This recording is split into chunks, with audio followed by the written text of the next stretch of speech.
So इतिहासमा France भन्दा बित्तिकै समानता, स्वतन्त्रता र भातृत्वको देश भनेर चिनिन्छ।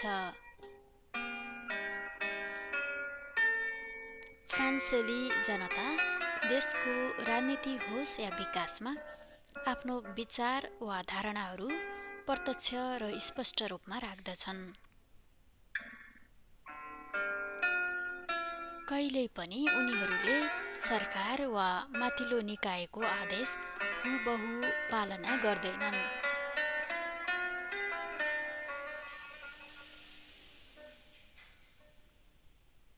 अहिले पनि बेला बेलामा फ्रान्समा विभिन्न किसिमका जुलुस र दबावमूलक कार्यक्रमहरू देख्न सक्छौँ। उनीहरू सधैँ आफ्नो दिमाग र विवेकद्वारा राज्यका विभिन्न निकायहरूलाई प्रभावित पारिरहन्छन्।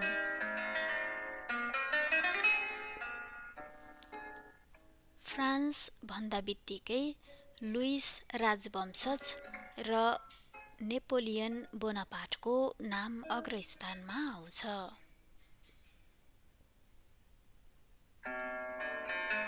हामीले फ्रान्सको इतिहास पल्टाएर हेर्यौँ भने फ्रान्समा लुइस राजवंशजले सधैँ देशभित्रै होस् या बाहिर युद्ध गरिरहन्थे।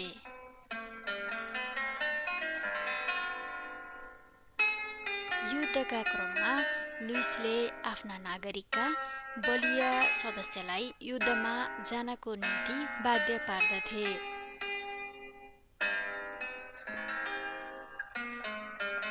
त्यति मात्र नभई राजवंशजको विलासी जीवन र युद्ध सञ्चालनका लागि ठुलो धनराशिको खर्च हुन्थ्यो।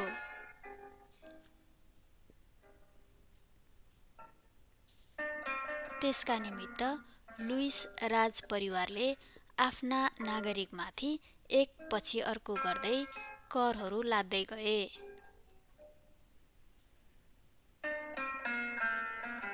त्यति बेलासम्म राजवंशज सम्पन्न त भए, तर यता फ्रान्सेली जनता ब्रेड पनि किन्न नसक्ने स्थितिमा पुगे र मानिसहरू दिनहुँ भोकले मर्न थाले।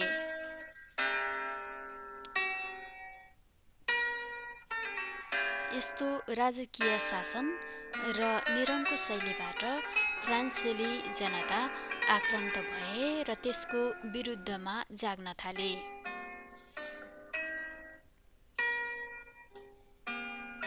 अन्ततः सन् 1789 मा फ्रान्समा क्रान्तिको सुरुवात भयो।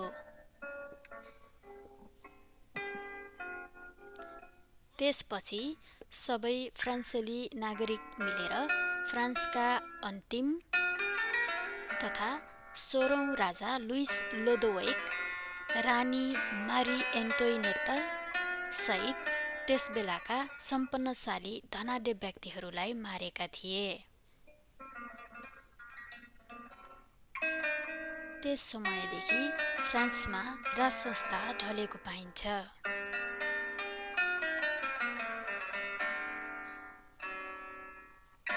यति मात्र नभई फ्रान्स पहिलो र दोस्रो विश्वयुद्ध भएको भूमिको रूपमा पनि चिनिन्छ। फ्रान्स युरोपकै एक महत्त्वपूर्ण देश हो भने यो विश्वकै सुन्दर देशमध्ये एक पर्दछ।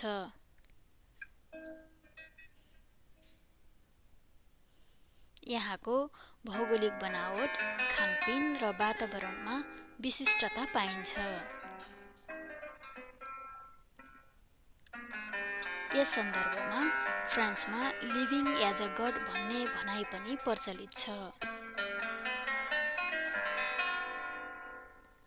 गत वर्ष हामीले पेरिस भ्रमण गरिसकेकाले यसपालि हामी त्यता नगई फ्रान्सको उत्तरी क्षेत्रबाट सिधै दक्षिणी दिशामा पर्ने भोक्लोज क्षेत्रका केही महत्त्वपूर्ण र प्रख्यात ठाउँहरूमध्ये एभिन्यू, ओरोजन, मोभन्तु, रोसियो, गोर्दास, सेन्ट मारी दा ला मेर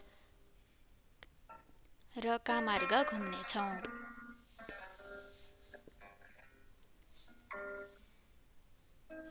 यसपालि भ्रमणकै सिलसिलामा हामीले फ्रान्सको उत्तरी दिशाबाट दक्षिणी क्षेत्रमा जाँदै गर्दा बाटैबाट देखिने अङ्गुर खेतीका ठुला ठुला फाँट, सूर्यमुखी फुलले ढपक्क बले झैँ देखिएका ठुला ठुला खेत गहरा, लहलह फलेका स्याउ, मकै, गहुँ लगायतका ठुला ठुला फाँट, ओलिभ अनि लाभेन्डर फुलले धरती नै सजिए जस्तो लाग्ने सुन्दर दृश्यहरू देख्थ्यौँ।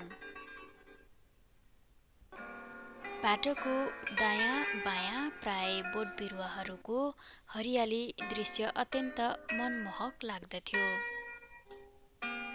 यसरी यात्रा गर्ने क्रममा जब हामी सहरी क्षेत्र भएर जान्थ्यौँ, त्यहाँ देखिने ठुला ठुला औद्योगिक क्षेत्र, न्युक्लियर प्लान्ट देख्दा भने मन खन्न र चसक्क हुन्थ्यो।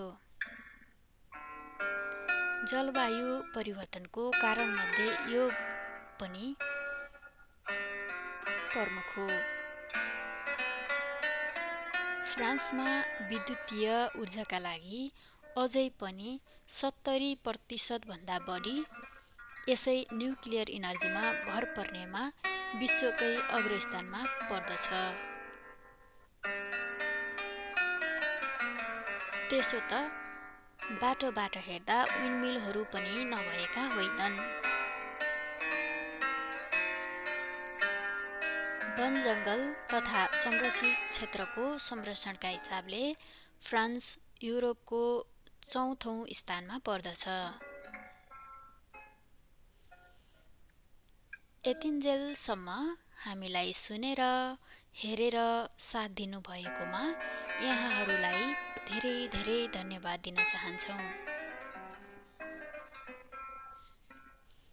अर्को भागमा हामीले फ्रान्सको एक प्रख्यात ठाउँ मोबन्तु बारे थप जानकारी लिएर आउनेछौँ। त्यतिन्जेलसम्मका लागि बिदा माग्दछौँ। हवस् त, धन्यवाद।